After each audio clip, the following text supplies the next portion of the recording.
With Kat, and we're at the Red Heart?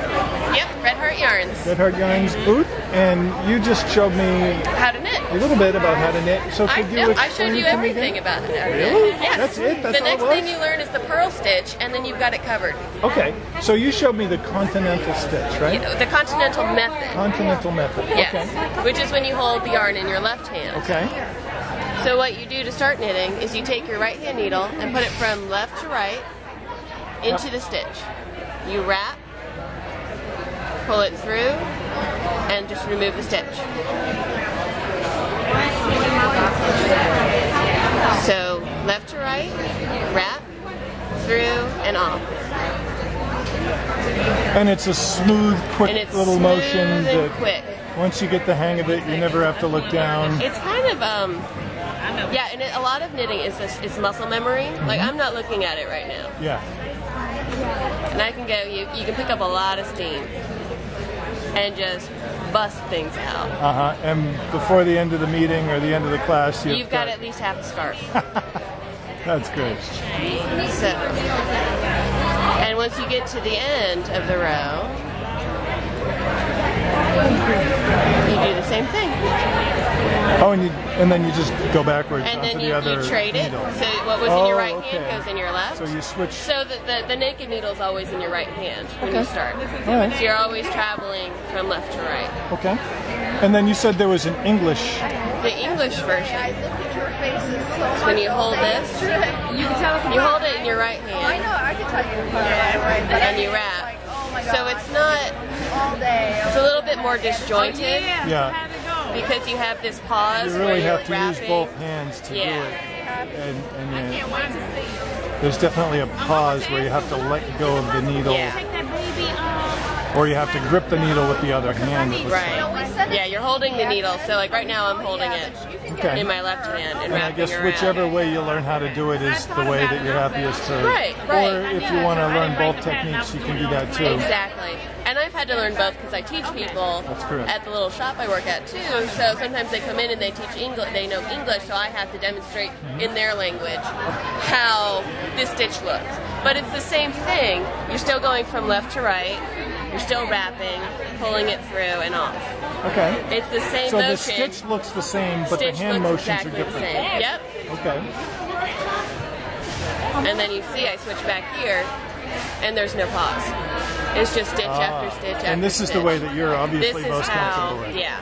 And you can just crank this stuff out like nothing now.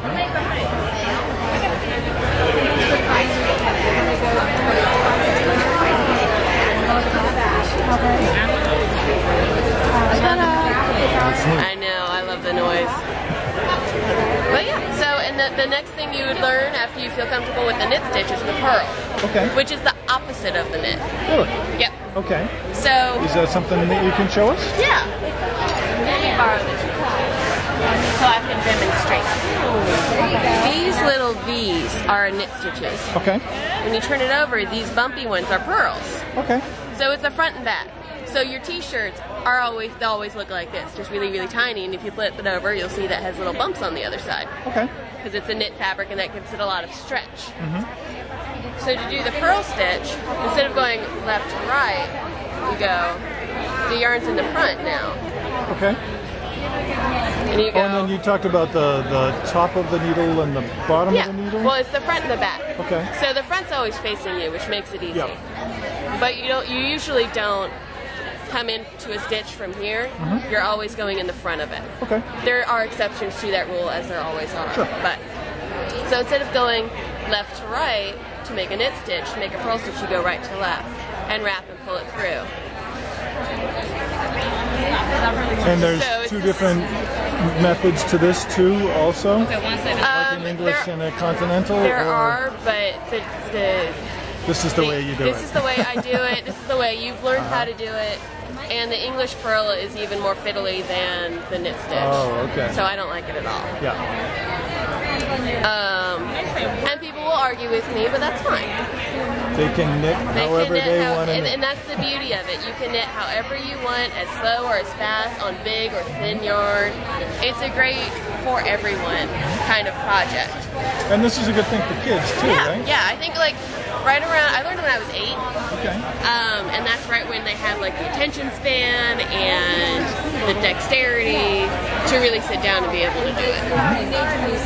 So now you can see that this is starting to look different because I did a purl row. Okay. So you see. Oh, I see. Yeah. So when you're only knitting the stitches on both, back and forth, you get what we call a garter stitch. So you have ridges like this. But once you start knitting one row and purling the next, you start to have patterns. You start to have a stockinette stitch. Oh, okay. Which is what all of our t-shirts are made out of. Because it's knitting on one side and purling on the other side to make it makes a smoother fabric. So where do you find out about knitting? My aunt taught me how to knit. Okay. And then I didn't get back into it until I hit college. So you can see there's a difference. Okay. I got back into it in college. I got one of Debbie Stoller's Stitch and Bitch books, and it just had a lot of funky designs in it, and I haven't stopped since. So I've been going for 5 years strong on knitting. And it's great. It's relaxing. I don't feel like such a lump on a log when I watch movies because I'm being productive. Yeah. So I might as well watch movies. So definitely good for someone with an attention issue. Yeah. No, it does. It helps me sit because by the end of some movies, I'm just like, oh my god, I can't do this anymore. The sitting still is no good for me.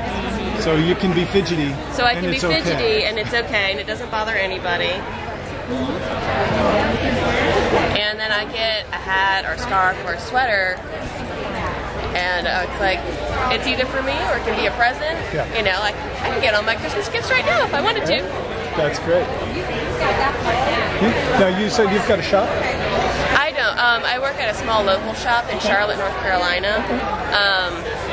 I do that on the weekends. It's just nice to be around people, and it's great to help people and teach them, and so it's nice that I have, my big job at Red Heart Yarn, where I get to help, work with the colors and the yarns and things like that, and then go and actually handle it on the weekends and be more involved in showing people how to fix their mistakes and all of that. So yeah. Great. And what did you study in school? Art. Oh, good. Yep, I'm an art major. Wow, an art major with a job. That's a I know, it's great, and a slightly creative one too. But no, I'm a big crafty nerd, so I do all sorts of things. It's just knitting has been the biggest one so far. That's great. Yeah. All right. Well, thank you so much, Kat. Thank you. I'm glad you sat down. All right.